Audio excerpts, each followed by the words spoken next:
नमस्कार, आदाब, सत श्री अकाल, जय भीम, जोहार। मेरा नाम है नवीन कुमार।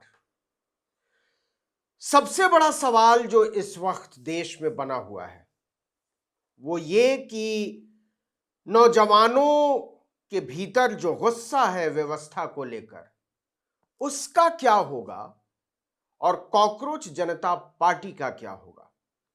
देखिए, अब मुट्ठी जो है ना वो खुल चुकी है।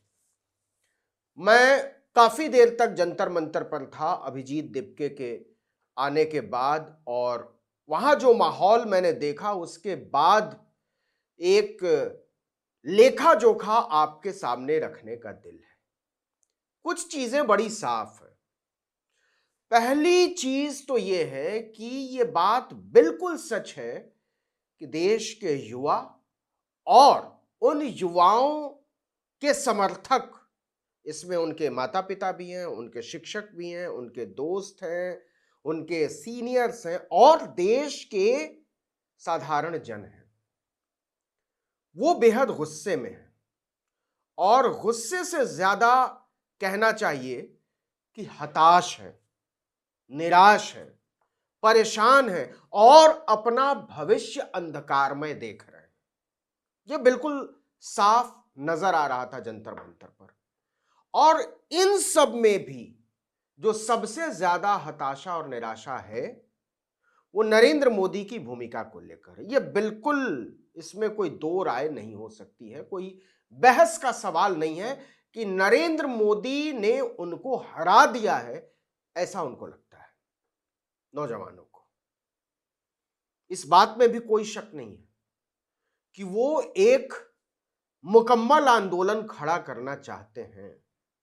वो सोच रहे हैं कि उनकी आवाज सरकार सुने, उनकी आवाज प्रभावी हो, उनसे बात की जाए, प्रधानमंत्री पर फर्क पड़े उनकी तकलीफ से, सरकार को महसूस हो कि वो क्या चाहते हैं, कैसे सोच रहे हैं, उनका दर्द क्या है। और नरेंद्र मोदी को या उनकी सरकार को उनका दर्द महसूस नहीं हो रहा है, ऐसा उनको लगता है। अब जो दूसरी बात है वो ये है कि कॉकरोच जनता पार्टी कैसे इस आंदोलन को आगे ले जाएगी। फिर एक सवाल यह भी है कि अभिजीत दिपके का सच क्या है, कॉकरोच जनता पार्टी के पीछे क्या। देखिए, जंतर मंतर पर जो चीज बिल्कुल साफ नजर आ रही थी वो ये कि कॉकरोच जनता पार्टी का जो ये जमावड़ा था, कोई संगठित जमावड़ा नहीं था। 5 घंटे तक दिल्ली पहुंचने के बाद और एयरपोर्ट से जंतर मंतर पहुंचने के बाद कुल 5 घंटे बैठे अभिजीत दिपके।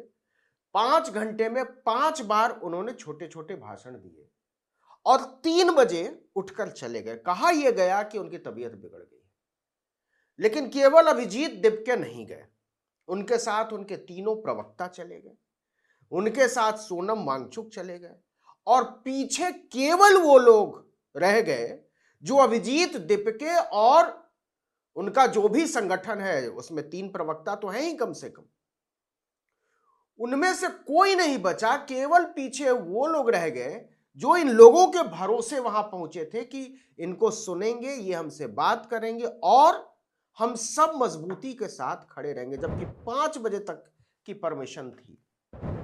अब नतीजा ये हुआ कि 3 बजे अभिजीत दिपके गाड़ी में बैठकर निकल गए, सोनम वांगचुक भी गाड़ी में बैठकर निकल गए, उनके तीनों प्रवक्ता भी गाड़ी में बैठकर निकल गए और तपती हुई धूप में वो लोग रह गए जो सचमुच में अपनी आवाज बुलंद करने आए थे।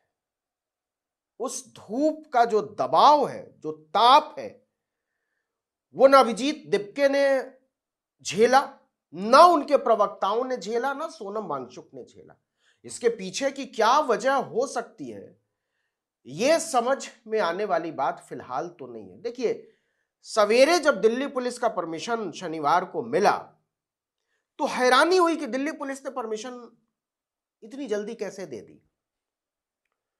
लेकिन जो परमिशन की चिट्ठी है उसको पढ़ने के बाद ही समझ में आ गया कि खेल कहां है। दिल्ली पुलिस जिनने जो परमिशन दी उसमें साफ लिखा हुआ था कि आपने 10 बजे से 5 बजे तक 6 जून को प्रोटेस्ट के लिए जंतर मंतर पर इजाजत मांगी है। यह बाकायदा लिखा हुआ है कि कॉकरोच जनता पार्टी ने केवल 1 दिन की परमिशन मांगी। यह समझ में आने वाली बात नहीं है कि कॉकरोच जनता पार्टी ने केवल 1 दिन की परमिशन क्यों मांगी। दिल्ली पुलिस तुरंत तैयार हो गई और यह कहा कि ठीक है, आप 6 तारीख को 10 बजे से लेकर 5 बजे तक का प्रदर्शन कर लीजिए, केवल 1 दिन के लिए। और 11:30 बजे पहुंचते हैं अभिजीत दीपके लगभग, और 3 बजे के आसपास वो निकल जाते हैं। 10:30 11 बजे पहुंचते हैं और 3 बजे निकल जाते हैं। 5 घंटे वो बैठते। 5 बजे 1 दिन का प्रोटेस्ट, कुल 7 घंटे का समय दिया गया और उसमें भी अभिजीत दीपके 2 घंटे पहले निकल गए। और अभिजीत दीपके, चलिए माना जा सकता है कि वो अमेरिका से आए, 15 घंटे की फ्लाइट रही होगी, थके हुए होंगे, जेट लैग होगा। उनके प्रवक्ता क्यों निकल गए? सोनम वांगचुक क्यों निकल गए? क्यों साथ खड़े नहीं रहे? या क्यों नहीं कहा कि हमारी गैरहाजिरी में ये लोग कॉकरोच जनता पार्टी की तरफ से आपके साथ हैं? ये कह के नहीं निकला जा सकता कि सारे लोग कॉकरोच जनता पार्टी, क्योंकि मैं देख के आया हूं वहां सबसे ज्यादा लोग अगर किसी संगठन के थे तो आईसा के थे, ऑल इंडिया स्टूडेंट्स एसोसिएशन। वो जेएनयू यूनिट से लोग पहुंचे थे, वो दिल्ली यूनिवर्सिटी यूनिट से पहुंचे थे, दिल्ली यूनिवर्सिटी के तमाम कॉलेजेस से पहुंचे थे, दिल्ली स्टेट यूनिट से पहुंचे थे। तो आईसा के मेंबर्स को आप ये नहीं कह सकते हैं कि वो कॉकरोच जनता पार्टी के मेंबर्स थे, या वो इस वजह से पहुंच गए क्योंकि वो आपके साथ आपके कार्यकर्ता हैं। वो बाकायदा एक पॉलिटिकल फ्रंट है, वो चुनाव लड़ता है आईसा। वो कॉकरोच जनता पार्टी की तरह ये नहीं कह रहा कि हम चुनाव नहीं लड़ेंगे। वो बाकायदा चुनाव लड़ते हैं स्टूडेंट्स यूनियन का, और अपने तरीके से दखल देने की कोशिश करते हैं। तो ये खल गया अभिजीत दीपके का बीच से निकलकर जाना। लेकिन उसके बाद जो हैरानी की बात है वो ये है कि पहले तो ये कह रहे थे अभिजीत दीपके कि धर्मेंद्र प्रधान के इस्तीफे के बिना हम रुकेंगे नहीं और हम झुकेंगे नहीं। अब ये कह रहे हैं कि हम 5 दिन का समय देते हैं। 5 दिन नहीं, बल्कि ये तो कहना पड़ेगा 7 दिन का समय है। अगले शनिवार फिर से जंतर मंतर पर जुटेंगे। तो यहां एक सवाल है, और सवाल यह है जो मैं देख कर आया कि लोग बॉम्बे से आए, महाराष्ट्र के अलग अलग इलाकों से आए, बिहार की एक बच्ची मिली जो नीट का एग्जाम जिसका पर्चा लीक की वजह से कैंसिल हुआ, वो मिली। कई बच्चियां मिली उत्तर प्रदेश के अलग अलग इलाकों से आई, और वो बेहद मध्यम वर्गीय परिवारों से थी। वो दिल्ली में होटल लेकर नहीं रह सकती हैं 10 दिन तक कि अब अगले हफ्ते अभिजीत दीपके को फुर्सत मिलेगी या उनको सहूलियत होगी तो फिर से जंतर मंतर आ जाएंगे। ट्रेनों में धक्के खाते हुए पहुंची हैं बच्चियां। एक लड़की तो आई, उसने कहा कि 20,000 का टिकट हो गया है फ्लाइट का, फिर भी मैं आई हूं। तो क्या अभिजीत दीपके ने इसके बारे में सोचा कि अब एक हफ्ते तक जो बाहर से आए हुए लोग हैं, जो बेस आप कह सकते हैं कि है कॉकरोच जनता पार्टी का इंस्टाग्राम पर, वो दिल्ली में कैसे रहेगा, कहां रहेगा, कितना खर्च करना पड़ेगा? सनस्क्रीन लगाकर 5 घंटे के प्रोटेस्ट में बेहद पानी पीते हुए, खूब अच्छा खाना खाते हुए, जो इसके संस्थापक हैं अभिजीत दीपके, मैं कोई सवाल नहीं उठा रहा हूं उनकी नीयत पर, लेकिन जो देख कर आया हूं उस पर तो बात करनी पड़ेगी। अभिजीत दीपके अमेरिका में रहते हैं, उनके पास एक अच्छा फ्यूचर है, उन्होंने एक आंदोलन खड़ा करने की कोशिश की, इसके लिए वो बधाई के पात्र हो सकते हैं। लेकिन जो लोग अभिजीत दीपके के नाम पर कि वो भारत आ रहे हैं और दिल्ली में धरने पर बैठने जा रहे हैं, इसलिए वो भागते हुए चले आए, वो चाहे सोनम वांगचुक को ले ले या फिर सोनम वांगचुक तो बड़े आदमी हैं, वो तो तुरंत लद्दाख लौट जाएंगे फ्लाइट पकड़ के। लेकिन जो बिहार, उत्तर प्रदेश, मध्य प्रदेश, महाराष्ट्र, उड़ीसा, वहां के जो लोग आए, उनको क्या कहेंगे अभिजीत दीप के? क्या उनका फर्ज नहीं बनता था कि वो एक रोड मैप सामने रखते कि हम इस आंदोलन को कैसे आगे ले जाने वाले हैं, क्या करने वाले हैं? अब ये कहना कि एक हफ्ते बाद हम फिर से जंतर मंतर पर बैठेंगे, तो वो क्या उम्मीद कर रहे हैं कि देश के अलग अलग हिस्सों से जंतर मंतर पर फिर से लोग आएंगे, या वो एक टोकन प्रदर्शन करना चाहते हैं, केवल ये दिखाना चाहते हैं? बेशक उसका असर हो या ना हो, राजनीति को समझने वाला एक बच्चा भी बता देगा कि अगर आप किसी सरकार के सामने 3 घंटे या 4 घंटे या 5 घंटे के प्रोटेस्ट के बाद ये कहेंगे कि अब आपसे एक हफ्ते बाद पूछेंगे कि मंत्री को आपने क्यों नहीं हटाया, तो जाहिर सी बात है कि सरकारें ऐसे नहीं झुकती हैं, वो ऐसे मंत्रियों को नहीं हटाती हैं 5 घंटे के प्रोटेस्ट पर।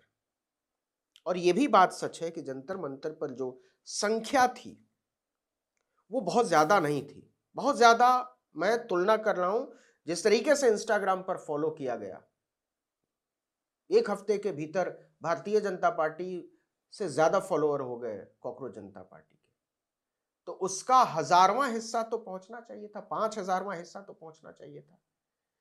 तो कहानी यह है कि कॉकरोच जनता पार्टी पर